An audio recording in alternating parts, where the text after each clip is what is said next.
Assalamualaikum warahmatullahi wabarakatuh. Perkenalkan, kami dari kelompok 2 akan menjelaskan tentang metode membaca Al-Quran dengan menggunakan metode Iqra dan metode Tartil. Yang pertama yaitu metode Iqra. Ta'rif, adapun pengertian dari metode Iqra, manhajul Iqra huwa manhajul litta'limi qiraatil Qur'anil Karim alladzi wada'ahul Ustadz Mahmud Yunus. Yang berarti yaitu metode Iqra adalah metode pembelajaran membaca Al-Quran yang dikembangkan oleh Profesor Dr. Haji Mahmud Yunus. Metode ini juga berfokus pada aspek membaca dan struktur bahasa Arab. Kemudian fawaidul Iqra, fawaidu manhajul Iqra, adapun kelebihan metode Iqra yang pertama yaitu munzamun wa murtabun, yang berarti yaitu sistematis dan terstruktur. Kemudian yang kedua yaitu yusa'idut tullab ala fahmi tarkibil lughatil arabiyyah, yang berarti yaitu membantu siswa dalam memahami struktur bahasa Arab. طيب نستمر إلى طرق التدريس. الأول يعني استخدام كتب إقراء كمواد تعليمية. ثم الثاني يعني قسم الدرس إلى عدة مراحل بدءا من التعريف على الحروف العربية إلى قراءة آية القرآن. ثم الثالث يعني استخدام طريقة القراءة والكتابة والحفظ. Selanjutnya yaitu metode pengajaran Iqra. Yang pertama, menggunakan buku Iqra sebagai bahan ajar. Kemudian yang kedua, membagi pelajaran menjadi beberapa tahap, mulai dari mengenal huruf Arab hingga membaca ayat-ayat Al-Quran. Kemudian yang ketiga, menggunakan metode membaca, kemudian menulis dan menghafal. Nastamir ila amthilati ta'limiyah. Al-awal yani al-marhalatul wahidah, ma'rifatul hurufil arabiyyah ala sabilil misal, ta'rifu ala al-hurufil alif, ba, ta, ila akhirih. Thumma athani yani al-marhalatul thaniyah, tilawatu kalimatin basitah ala sabilil misal, alhamdulillah, bismillah, ila akhirih. Thumma athalith يعني المرحلة الثالثة تلاوة آية القرآن على سبيل المثال سورة الفاتحة وسورة البقرة وغيرها. Selanjutnya yaitu contoh pembelajaran Iqra. Yang pertama, ada tahap pertama yaitu mengenal huruf Arab. Contohnya mengenal huruf alif, kemudian ba, ta, dan lain-lain. Yang kedua, tahap kedua yaitu membaca kata-kata sederhana, contohnya alhamdulillah, bismillah, dan lain-lain. Kemudian yang ketiga adalah tahap ketiga, yaitu membaca ayat-ayat Al-Quran, contohnya surat Al-Fatihah, surat Al-Baqarah, dan lain-lain.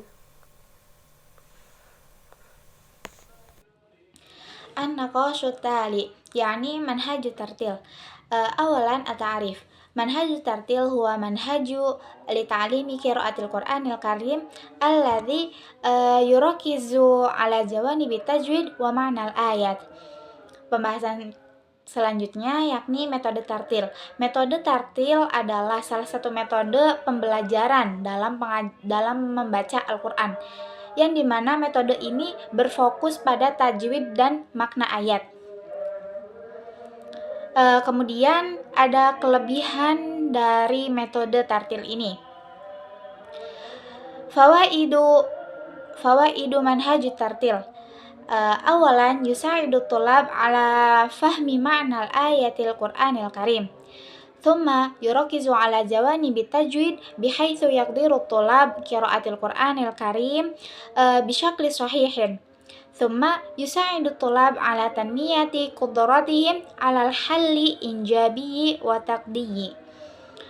Nah, kelebihannya diantaranya yakni dapat membantu siswa memahami makna ayat-ayat Al-Quran. Kemudian menekankan pada aspek ketajwidan sehingga siswa dapat membaca Al-Quran dengan benar. Kemudian, membantu siswa mengembangkan kemampuan analitis dan kritis. ثم العيوب منهج الترتيل. أولا يحتاج إلى قدرات جيدة على اللغة العربية، ثم أقل نظامية وترتيبا مقارنة بمثل الإقراء. Kekurangan metode tartil ini yakni memerlukan kemampuan bahasa Arab yang lebih baik, kemudian kurangnya sistematis dan terstruktur dibandingkan dengan metode Iqra. طيب نستمر إلى أسلوب التعليم. الأول يعني يستخدم القرآن الكريم كمواد تعليمية، ثم يقسم الدرس إلى عدد من المراحل بدءا من قراءة آية القرآن الكريم حتى فهم المعنى الآية، ثم الآخر يعني يستخدم أسلوب القراءة والتحليل والفهم. Baik, selanjutnya adalah metode pengajaran. Yang pertama yakni menggunakan Al-Quran sebagai bahan ajar. Selanjutnya membagi pembelajaran menjadi beberapa tahap, mulai dari membaca ayat-ayat Al-Quran hingga memahami makna ayat. Dan yang terakhir itu menggunakan metode membaca, menganalisis dan memahami. طيب نستمر إلى أمثلة التعليم. الأول يعني المرحلة الأولى يعني قراءة آية القرآن الكريم مثل سورة الفاتحة، سورة البقرة إلى الآخر. ثم المرحلة الثانية تحليل معنى الآية مثل فهم معنى آية بسم الله الرحمن الرحيم. ثم المرحلة الثالثة يعني فهم سياق الآية مثل فهم سياق آية سورة البقرة. Selanjutnya adalah contoh pembelajaran. Tahap pertama yakni membaca ayat-ayat Al-Quran, contohnya surat Al-Fatihah dan surat Al-Baqarah dan lain-lain. Tahap yang kedua yakni menganalisis makna ayat, seperti memahami makna ayat Bismillahirrahmanirrahim. Dan tahap yang ketiga yakni memahami konteks ayat seperti memahami konteks ayat surat Al-Baqarah. Baik, kesimpulan dari materi ini adalah metode Iqra dan metode tartil adalah dua metode yang berbeda dalam pembelajaran membaca Al-Quran. Metode Iqra lebih berfokus pada aspek membaca dan struktur bahasa Arab, sedangkan metode tartil lebih berfokus pada aspek tajwid dan makna ayat.